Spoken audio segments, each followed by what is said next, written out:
Welcome to a deep dive. We're looking today at a book that's, well, it's basically a giant in the world of personal success books. It talks about finding a magic formula for success, something hinted at by Andrew Carnegie himself. That's right. The book is Think and Grow Rich by Napoleon Hill. And it really is a cornerstone, isn't it? Absolutely. It sits firmly in that nonfiction space, self-help, business, personal growth. Hill basically says it's the condensed wisdom from studying hundreds of successful people for, over 20 years. Yeah, a massive undertaking. The idea was to give you a kind of shortcut, a blueprint for how big achievements actually happen. And that whole origin story, Andrew Carnegie challenging a young Napoleon Hill to dedicate decades to figuring out this success formula, is pretty incredible stuff. It really is. Carnegie genuinely believed there was a science to success, something teachable. And Hill claims he put that secret, that formula, right into the book. But subtly, right, he says he mentions it like over 100 times. Over 100 times by his count. And he never just points to it and says, here it is. Exactly. It's left for, as he puts it, those who are ready and searching for it. You're supposed to grasp it as you internalize the principles. So it's an insight, not just a word. Precisely. And Carnegie's vision was huge. He thought this could change education entirely, make it way more efficient. Okay, so our mission today is to unpack all of that. We want to look at the main themes, the stories Hill uses, the actionable bits. And help you figure out why this book has stuck around for so long and how maybe these ideas could apply to your own goals. We'll be covering a lot, starting with desire and faith, then getting into the mind itself, autosuggestion, the subconscious. Right, and then practical things like knowledge, imagination, planning with others, the mastermind idea, making decisions, sticking with it. Persistence, yeah. And even how to market yourself. Plus, tackling those fears that hold people back. And touching on those, let's say, higher mental states he talks about near the end. I'm excited. These stories are powerful people overcoming crazy obstacles. It feels like getting inside the heads of successful people from history. And it's a unique approach. It's not just a list of habits. Hill's talking about changing your core beliefs, your whole state of consciousness, maybe even connecting to, well, bigger forces. Okay, let's jump in. Where does he say it all starts? Right at the beginning. Desire. With a capital D. He's emphatic. A burning desire to be and to do is the absolute starting point. Not just wishing, not laziness. It has to be intense. A burning desire. It needs that heat. It does. Needs to be definite, clear, and backed by intense longing. The classic story he tells is Edwin C. Barnes wanting to work with Thomas Edison. Barnes. And the key was with Edison, not just for him, as a partner. Exactly right. That distinction is crucial. And think about the hurdles. Didn't know Edison. No connections, no money for the train. So he snuck onto a freight train. Blind baggage, he calls it. Yeah, basically a stowaway. That's burning desire in action. And when he got there, did he get the partnership? No way. He took a menial job, right? Anything to get his foot in the door. Anything. Because he saw it as just the first step. The key thing Hill stresses is Barnes's mindset. In his own mind, he was the partner of Edison every minute of the time. Wow. So mentally, he was already there. From day one. And he held on to that image, that burning desire, for 5 long years before the actual opportunity, the one he was waiting for, finally showed up. 5 years. That's patience and focus. Really shows the power of having a definite desire. That internal state is everything. Another example, the Chicago fire. After the fire, nearly all the merchants gave up, planned to leave. Except one. The one who stayed. Right. He showed that burning desire to win right there. Said he'd rebuild on the exact same spot, even if it burned down again. It's that burn the ships mentality. That is, yeah. No retreat possible. Total commitment. Cuts off any escape route in your mind. Forces you forward. It's intense, but Hill argues it's necessary for that level of drive. And what about the gold mine story? R.L. Darby. That one always gets me. Oh yeah, the classic 3 feet from gold. Darby and his uncle were drilling, found a vein, got excited, then it vanished. So they just quit. Gave up. Sold the equipment for almost nothing. The guy who bought it, he brought in an engineer. And the gold was? Just 3 feet away, 3 feet from where Darby stopped drilling. A fortune, missed by 3 feet. Ouch. But Darby learned from that, didn't he? He turned it around. He did. Took that lesson right into his next career. Yeah. Selling life insurance. He figured out his failure wasn't skill, it was persistence linked to that initial desire. He made a vow. I will never stop because people say no. So the 3 feet from gold idea fueled his sales career. Hugely. He became massively successful. Hill uses it to show how desire, if it's strong and you persist, gets transmuted into gold or whatever your goal is. Dari turned failure into fuel. Okay, so you've got this burning, definite desire. What's layer number 2? Faith. Hill calls faith the head chemist of the mind. It's the thing that takes your thought energy, transforms it into its spiritual equivalent, and connects you to what he calls infinite intelligence. Infinite intelligence. Okay, that sounds big. Is he talking God or something broader? It's presented more as a fundamental cosmic force, an energy source you can tap into. And faith, according to Hill, is the only way to connect with it, the only agency to harness it. So faith is the conduit. Right. And he says if you mix faith with strong emotions, especially love and sex, which he sees as powerful energies, it really amplifies its impact on your subconscious mind. So, yeah, the term is infinite intelligence, but the practice is about intense belief powered by emotion. Belief as a force multiplier. Got it. Are there big examples of this in the book? Oh, definitely. The most striking is probably Gandhi. Hill says Gandhi influenced 200 million minds, not through armies or money, he didn't really have those, but purely through the power of faith. 200 million people moving together. Yeah, Hill describes it as getting them to coalesce and move in unison, as a single mind. All driven by Gandhi's unwavering faith in his cause. It's hard to explain conventionally. Suggests something beyond just politics or persuasion. It points to belief itself as a potent, almost tangible force when shared and amplified. Hill also shares a very personal story about his son. The son born without ear canals, declared deaf. Exactly. Doctors gave zero hope, but Hill refused to accept it. He kept telling his son he had an advantage, not a handicap. Through constant autosuggestion, absolute faith. He convinced his son he would hear. Yes. And the book claims that, against all odds, his son's hearing did improve significantly over time. Hill credits the son's faith in his father's belief, saying it simply pushed reason aside. Wow. Whether literal or metaphorical, it's a powerful story about belief overcoming perceived limits. It really drives home the mind over matter theme. Hill also points to historical figures like Columbus or Copernicus, dreamers who bet everything on beliefs that defied the science of their day. And they changed the world because of that faith. They persisted through ridicule and opposition because they believed. Hill's conclusion is stark. Success requires no apologies. Failure permits no alibis. If you have faith, failure is just feedback. Because every failure brings with it the seed of an equivalent success. That links back to Darby again. It's all interconnected. Building faith means fighting doubt and fear, which leads perfectly into the next piece. Actually influencing your own mind using autosuggestion and understanding the subconscious. Autosuggestion, that's the practical how-to for talking to your subconscious. That's the bridge, yeah. The specific method Hill gives for feeding instructions, desires, beliefs into that deeper part of your mind. And the scary part is, the subconscious just accepts whatever you keep feeding it, positive or negative. That's the core idea, and it's huge. It doesn't filter based on good or bad, it just acts on repeated impulses. That's Hill's explanation for bad luck or chronic misfortune. It might be the result of constantly feeding your subconscious negative beliefs or fears. So your subconscious is like this powerful engine and you're programming it, consciously or not. Great analogy. We really are, Hill argues, what we are because of the vibrations of thought which we pick up and register. Okay, so how do we use autosuggestion deliberately?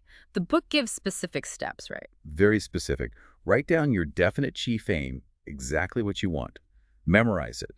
Then repeat it out loud, morning and night. Feel the emotion behind it. Speaking it out loud helps. Hill believed the sound vibrations help impress it on the subconscious. It's about bypassing conscious doubts and planting that seed deep. You can use it to build traits, too, like confidence. Absolutely. Write positive affirmations about the quality you want, like self-confidence or overcoming timidity. Memorize them, repeat them. Keep doing it until it becomes part of your subconscious programming. He even ties this to his own story about that home study course he didn't want to finish. Right. He signed up for an advertising course, lost interest, but was legally stuck paying for it. That bothered him. So he finished it just to get his money's worth. Yeah, but he framed it later as forced self-discipline. The collection system made him follow through. He realized that discipline, even though imposed externally at first, was incredibly valuable, maybe more than the course content itself. He turned an obligation into a lesson. A practical example of building that inner muscle. So let's dig into the subconscious mind itself. What is it, according to Hill? He pictures it like a massive filing system for every thought, every sense impression you've ever had. But it's not passive storage. It actively works on that data. And it responds most strongly to Your dominant desires, especially when they're charged with strong emotion, like faith. Ah, so it's not just what you think, but the feeling behind it. Intensity matter. Totally. The subconscious speaks the language of emotion. That's why just repeating words isn't enough. You need to feel the desire, the faith, the positive emotion as you give it the instruction via autosuggestion. He lists specific positive and negative emotions to manage, doesn't he? Yep. 7 major positives: desire, faith, love, sex, romance, hope, loyalty. And 7 major negatives: fear, jealousy, hatred, revenge, greed, superstition, anger. The trick is to consciously focus on the positives and starve the negatives, especially when you're trying to influence your subconscious. Because they can't exist at the same time. One has to dominate. That's his point. You choose which dominates by where you put your focus and energy. It shapes your whole inner world. And he even suggests the brain acts like a transmitter and receiver. He does, a broadcasting and receiving station for thought vibrations. That's his potential explanation for how we connect to infinite intelligence or even pick up on others' thoughts. He mentions Dr. Ryan's ESP research at Duke as possible supporting evidence. So thoughts aren't just stuck in our heads. They might have this vibrational quality. That's the theory he presents. And learning to consciously access and influence your subconscious, that's the key skill, requiring everlasting persistence. Okay, that makes sense. You need the raw materials too, which brings us to knowledge and ideas. Specialized knowledge versus general knowledge. Right? General knowledge is everywhere, easy to find. Specialized knowledge is more focused, but still available. The crucial point Hill makes is, nobody pays you just for having knowledge. They pay you for what you do with it. Exactly. How you organize it, apply it, direct it towards a specific goal. Think Edison 3 months of formal school. Or Henry Ford less than 6th grade. They didn't have degrees, but they knew how to acquire and use specialized knowledge relevant to their vision. And Hill mentions a company that valued character and intelligence over degrees for managers. It underlines that applied ability often trumps credentials. Traditional schooling is just one way. Self-study, continuous learning are vital. Knowledge is the material, but you need something to shape it. Imagination. That's the workshop of the mind. It takes knowledge and ideas, combines them, and creates the plans to turn desire into reality. It's the catalyst. And he breaks imagination down into 2 types. Yes. Synthetic imagination that's rearranging old ideas, stuff from your experience or education, into new combinations. Useful, but not groundbreaking. And then there's creative imagination. That's the exciting one. Hill sees this as your direct link to infinite intelligence. It's where true hunches, inspirations, brand new ideas come from, maybe even where you pick up thought vibrations from others. Like when an idea just hits you out of the blue. Exactly that aha moment. Hill thought our modern, fast-paced world actually helps develop imagination. Look how we've used it, harnessing flight, analyzing stars. He mentions Dr. Gates, the inventor. Yeah, as someone who deliberately used imagination and concentration. He'd hold a problem, focus intensely, and wait for the solution to flash into his mind. Over 200 patents that way. So specialized knowledge provides the bricks. And imagination is the architect, drawing the blueprints and sparking the construction. Anything can be created which a human being can imagine. That's the power he assigns it. But building something big usually takes more than one person, which leads to organized planning and the mastermind. Right. You need organized plans to make desire real. And for big goals, especially big fortunes, Hill insists the mastermind principle is essential. It's a group coordinating knowledge and effort, aiming for the same goal in perfect harmony. Why the group? Can't a genius do it solo? Hill's research said no. No single person has everything: experience, education, knowledge, ability needed for massive success alone. Every great fortune he looked at involved a mastermind alliance. And perfect harmony is non-negotiable. No fighting. Harmony is key. Disagreement kills the synergy. He talks about 2 benefits. The economic one, better ideas, advice, cooperation, but also a psychic element. Ah, the mind-melding idea again. Sort of. The combined mental energy, the influence of minds working together harmoniously creates something bigger, a power. Look at Ford after he teamed up with Edison, Firestone, Burroughs, Burbank. His biggest leaps came after forming those alliances. So choosing your collaborators is crucial for generating that extra power. Absolutely. And your plans. They should be created by your mastermind group, or at least vetted and approved by them. He even suggests forming study clubs around the book itself to create these groups. Okay, plans are set, the team is aligned, now you have to act. That requires decision. The 7th step, and it's vital. Prompt, firm decision-making. Hill hammers this. You have a brain, USAIT. Make your own decisions. Listen more than you talk. To gather info, yes, but then decide. And he warns about sharing plans too widely. Good time. Keep your plans close, especially from envious people or those who might shoot them down, intentionally or not. Protect the idea while it's young. Makes sense. Don't let negativity kill it early. He's blunt. Vacillating men, the indecisive ones, fail. Determined will succeeds. He paints this picture of the shores of fortune, littered with the wrecks of brilliant people who lacked courage, faith, and decision. A sobering image. Talent isn't enough. You need guts to decide and act. You have to jump in and scramble through. And his ultimate example of decision, the birth of the United States. The American Revolution as a mastermind decision. Wow. He traces it from early resistance, the Committee of Correspondence, to Adams and Hancock being targeted. Their crucial decision.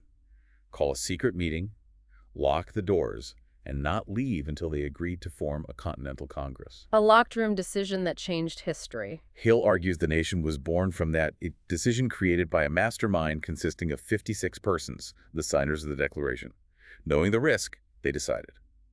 That spirit, he says, fueled Washington's armies, a spiritual power born of collective, firm decision. That's a powerful reframing of history through these principles. It shows the tangible power of unified decision. Then Ford comes up again.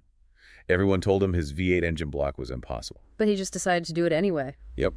Trusted his own judgment. I'll belt the earth with dependable motor cars. That decision, against all advice, made his fortune. The difference. Ford had a mind and controlled it. Others didn't. Control your mind, trust your judgment, make the call. And decision is the antidote to fear and worry. He mentions the condemned man finding peace just by deciding to accept his fate. The decision itself breaks the paralysis of fear. Okay, decision made. But then comes the hard part. Sticking with it. Persistence. Hill couldn't be clearer. There is no substitute for persistence. It's not born, it's built. It's your insurance against failure. The ones who get back up after being knocked down, they're the ones who arrive. He talks about a hidden guide, testing people. Yeah, like a persistence test. You don't get great achievement without passing it. Those who quit when it gets tough just fail the test. Simple as that. What are some examples he uses? The stories are always so vivid. Fannie Hurst, the writer. 36 rejection slips for one story. From one publisher. 36. I had to quit after maybe 5. Right, but she kept going. Pounded the pavements for 4 years. Yeah. Because she was determined to win. After she passed that test, publishers were chasing her. Incredible. And Kate Smith, the singer. Sang for free for ages. Got turned away constantly. But she just kept showing up, kept singing. Eventually, Broadway got tired of saying no and asked her price. Hill says thousands of technically better singers failed because they lacked that grit, that willingness to keep on keeping on. It's sheer willpower sometimes. It's a state of mind. He lists 8 factors behind it. Definiteness of purpose, desire, self-reliance. And notes self-reliance can be built using autosuggestion. See how it loops. It all connects. Autosuggestion builds self-reliance, which fuels persistence. Exactly. He even uses Wallace Simpson as an example of incredible persistence against huge odds. Her rise was slow, progressive, persistent, but it was sure. Focused pursuit, ignoring resistance. Used purely as an example of the principle in action. Right. And Muhammad, founder of Islam. Years of banishment, poverty, ridicule, death threats. He persisted, returned, conquered, founded a world religion. Hill attributes it to the power of words, the efficacy of prayer, and man's kinship with God. Unwavering faith driving relentless persistence. These examples really span the spectrum, showing how universal persistence is. Okay, moving from these big principles, he gets very practical with a chapter on marketing personal services. Yeah, this feels really down to earth, bringing it back to making a living. Totally. His point is, if you're selling your skills, your time, you're a merchant. Same rules apply as selling widgets. Lots of people think they're exempt, and that's a mistake. So treat your career like your own business. Basically. And he lists common ways people shoot themselves in the foot. Wrong career choice, trying to succeed at something you hate. Lack of concentration, jack of all trades. Spending everything you earn. That leads to fear of poverty, he says? Yeah, which kills your confidence, your bargaining power. He stresses saving even just 5%. Also, lack of enthusiasm and intolerance. Intolerance, how does that hurt your career? A closed mind can't learn. Intolerance about religion, race, politics. It cuts you off from knowledge, from people, from opportunities. You stop growing. And lack of ambition comes up again. Yep. The one thing with no remedy. If you don't have that underlying desire, nothing else works. What about effective ways to market yourself? He'll list some concrete things. Good Mm. employment agencies, advertising using the right kind for the right job, maybe getting expert help. And then the really bold one, Offering to work on probation for free? yeah, for a limited time. Sounds crazy, right? But he argues if you're truly confident in your skills, it's a powerful way to prove your value. Shows guts. Often leads to getting paid for the trial period anyway once you deliver. Putting your skills where your mouth is. Exactly. And presentation matters hugely. Your resume, your portfolio. He tells that story about the woman who made an amazing portfolio for a bookkeeper. And it acted like a silent salesman for him. Totally. Yeah. So professional, so compelling, he started getting clients without even interviewing. Landed more work than he could handle, named his own price. The lesson. Doing a thing well never is trouble. Quality presentation pays off. Effort in how you present yourself yields results. Makes sense. And it all connects back to service. Employer, employee, you're both ultimately employed by the public they serve. Your right to earn depends on providing useful service. Fail to serve well, you lose. Like the coal industry example. Fighting internally, ignoring the customer. And driving them straight to oil. Yeah. Greed and bad service killed their own market. Contrast that with companies focused on, we are obligingly at your service. Which leads to the law of economics. An unbendable law. You can't get without giving a fair equivalent, usually service. It keeps score, he says. The auditors come around, try to take it by force, leads to dictatorships, loss of freedom, the very opposite of opportunity. So in a free system, providing valuable service is the opportunity. That's the framework. He even uses American spending on non-essentials as proof of the vast opportunity created by this free exchange of service for wealth. Okay, shifting back towards the mind. He revisits sex transmutation and talks about the sixth sense. This gets into some deeper territory. It does. Sex transmutation is presented not just biologically, but as a huge source of energy, a mind stimulant, if you control and direct it. Raw sex energy can be destructive, he says, but blend it with love. That brings balance, calmness, judgment. Exactly. It refines the energy. The road to genius, he suggests, involves developing, controlling, and using the energies of sex, love, and romance, making these the dominant thoughts. Adding romance takes it up another level. That's the idea. When romance joins love and sex, it can apparently remove blocks between your mind and infinite intelligence, potentially leading to genius.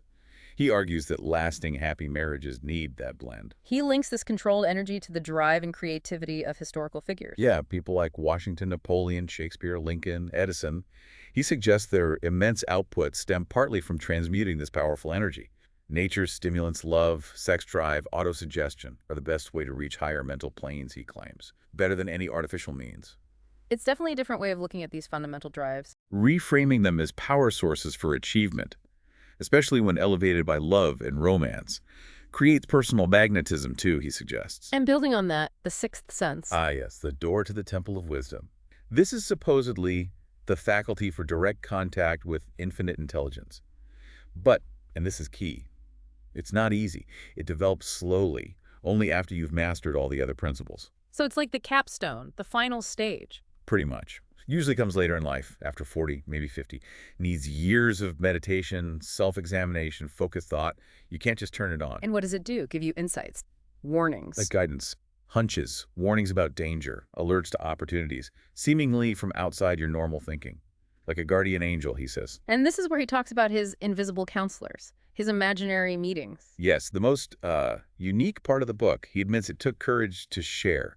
He'd hold these nightly imaginary cabinet meetings with figures like Lincoln, Darwin, Carnegie, Ford, Edison, Napoleon. Literally visualize them around a table. His goal was specific, to rebuild his own character by absorbing their best traits through autosuggestion. He'd talk through his problems with them. And he felt it worked, gave him insights. He claimed astonishing results, helped him see his weaknesses, connect to guidance.